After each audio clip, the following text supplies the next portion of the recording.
Hi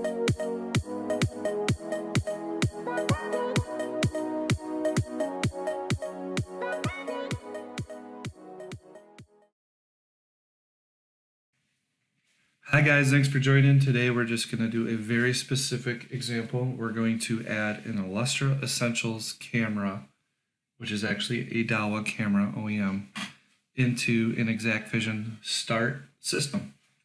Again, if you have any requests, certain camera manufacturers, model numbers, certain situations, please request them. Send me a message. Don't forget to like and subscribe. Okay. So you can see I have my ExacqVision client up now.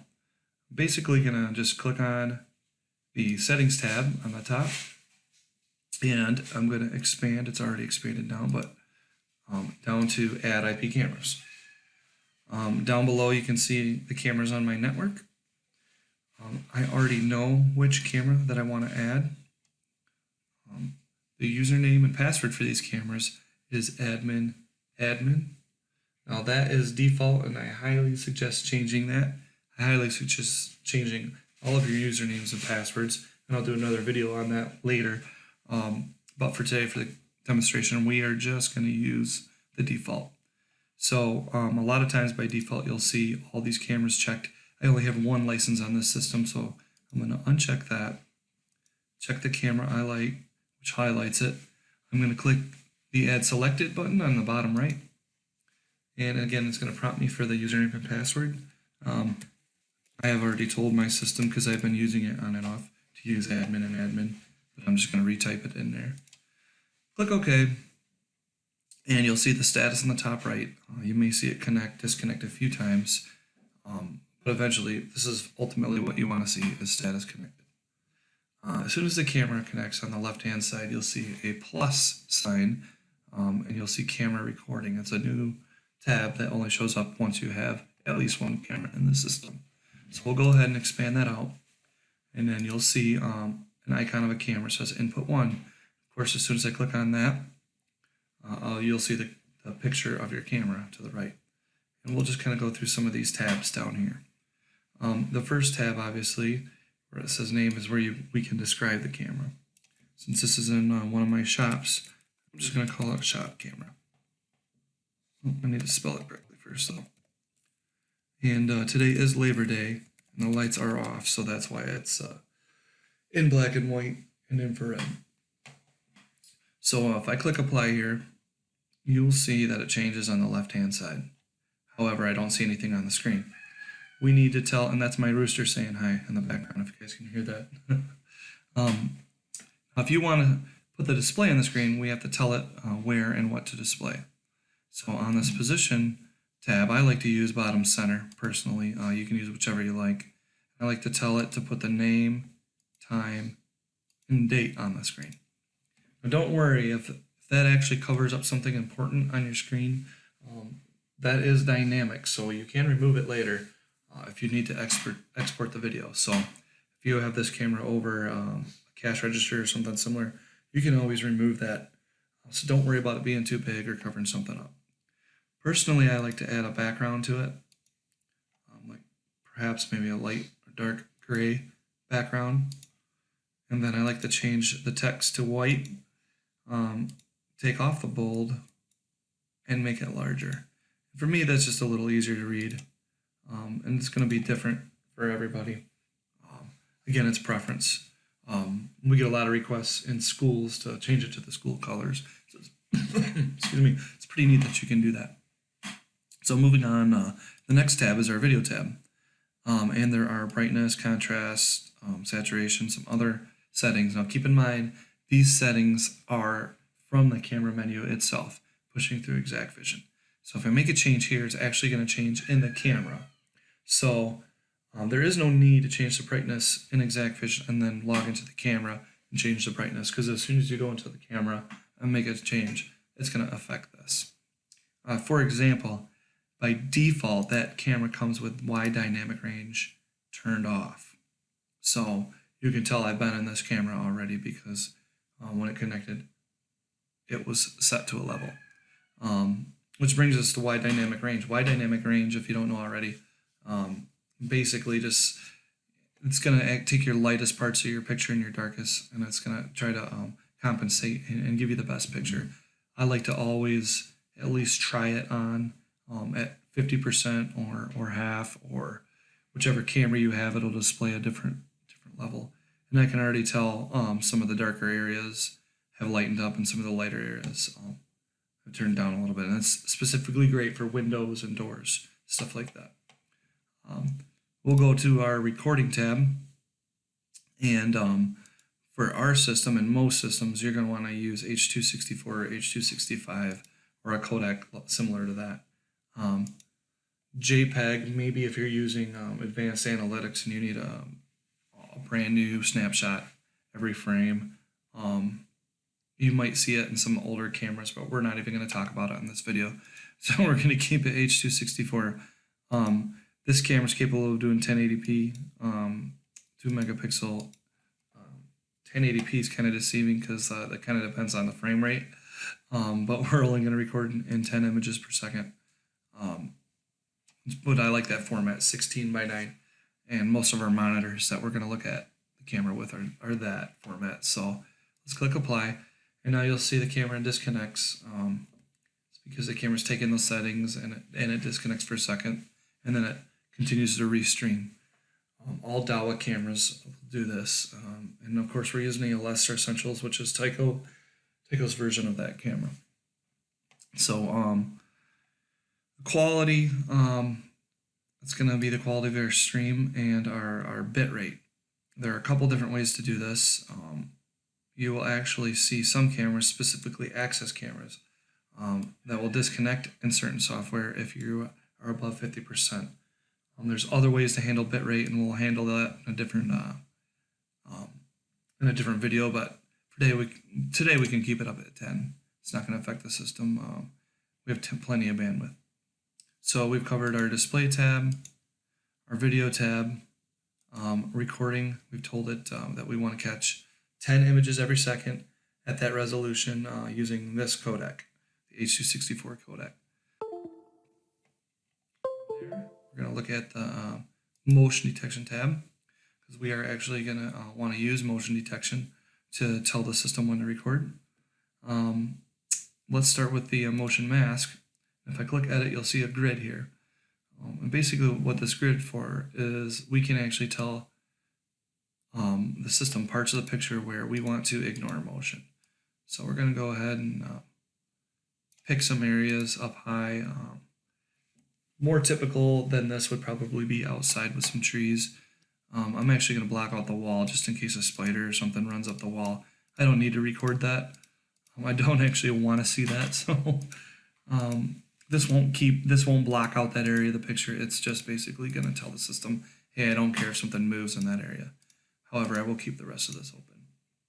So anywhere that's not filled in on the system with this specific camera, and some of them work a little bit differently with the grids, any of the area that's not filled in, the system will look to motion in those blocks.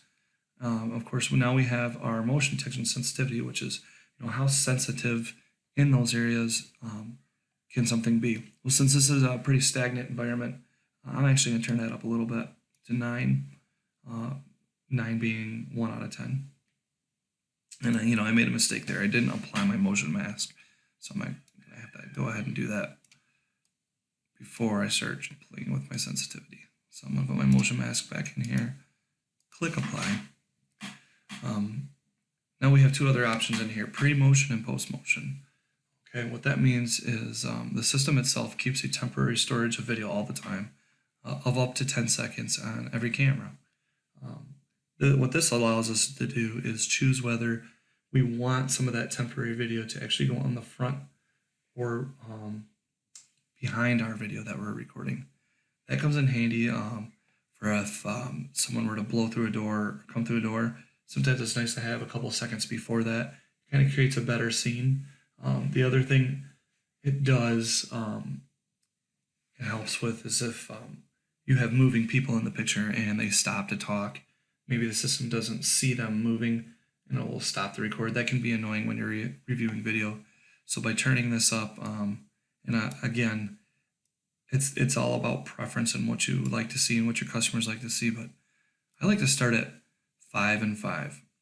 I feel like that's a pretty good place, especially for an interior environment, because I want to see before and after. And if I have guys in here talking in the shop, I may not record them if they're just standing there. I do want to know if they're in the shop. So if you can see there's no apply button. Again, these are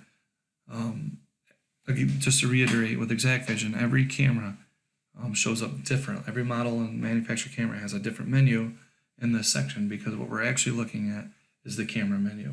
So those will change by model. And today we're just talking about the Daiwa model, the Illustra Essentials. So we've made a couple changes here. Digital PTZ, you just want to make sure that's enabled, and we'll show you that in the live settings, what that is if you're not familiar with it. But you can make some presets, and it's not a bad idea. We're not going to actually move the camera, but we're going to actually zoom in digitally and create a preset. I have a PTZ on the shelf, and I may want to have that zoomed in view as part of my live view. So I'm going to go ahead and click new here. I'm going to call it the CCTV shelf. And I'm actually going to use this to zoom in.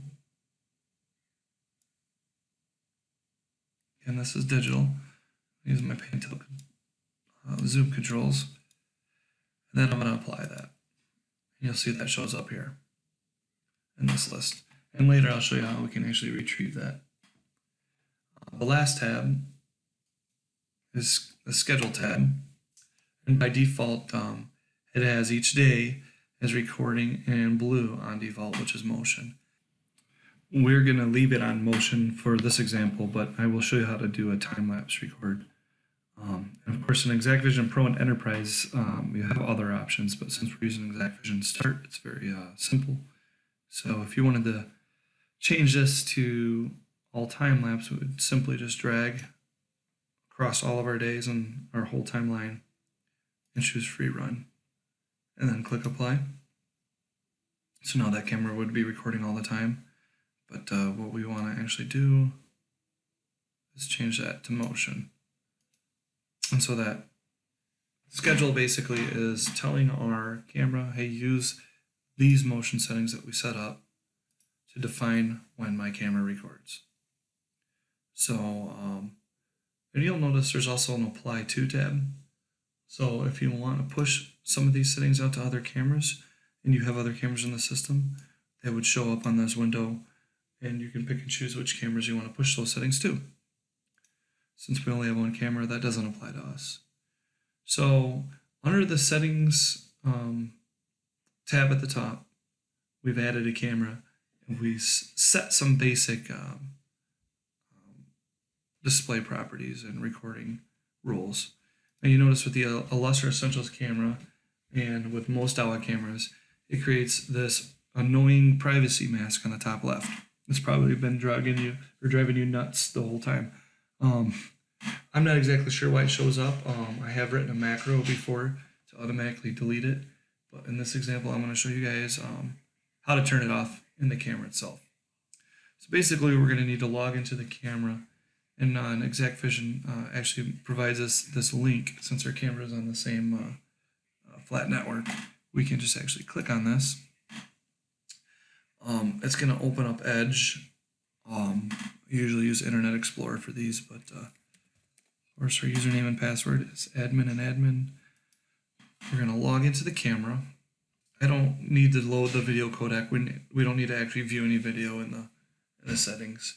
So I'm just going to click on the Setup tab at the top. We're going to go to Video on the left-hand side, and then Overlay, which is what this is. Now, right away you can see that the privacy mask is enabled. So we're going to click Disable and save that. If I slide my browser down, you'll see that it's turned off now, and that's much better. And since we're in here, I'll show you a couple other things that may come on when you first add the camera. Is a channel title and time from the camera itself.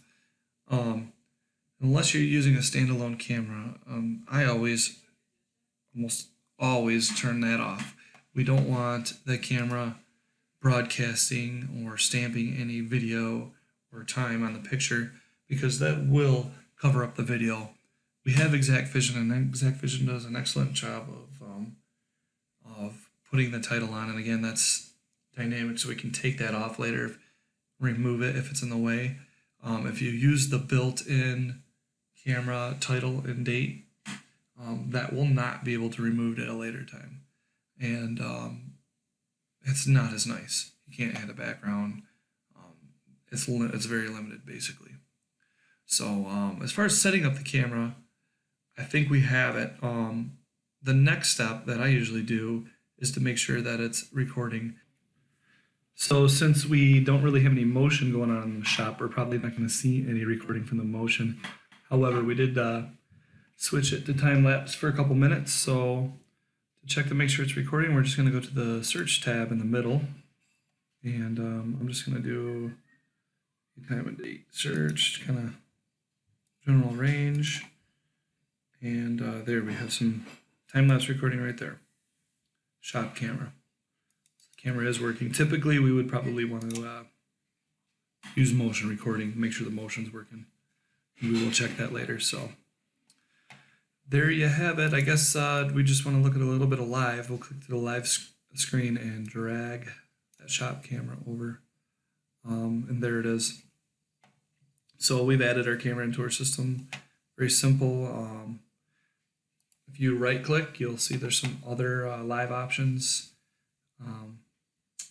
One of those is the digital PTZ. If we click on that, it's kind of hard to see, but there's a green crosshairs in the middle, and you can actually wheel your mouse in and digitally zoom and pan within the picture. To turn it off, you just right click and uncheck it. We will see our CCTV shelf preset now that we have that turned on. If we click on that, it'll go right there. And that comes in handy if you're if you want to actually view the camera in a couple different places. You can drag it over several times, and this is just about any camera software will do this. So this is nothing new. I think it's actually kind of underutilized. Some people use it for panoramic cameras only, but you know, it's kind of easy to take one camera and give it multiple uses. We'll do some live viewing and searching in another video, but other than that, thanks for joining, guys. Don't forget to let me know if you have any questions. Email me. Don't forget to subscribe to the channel, and thanks. Have a great day.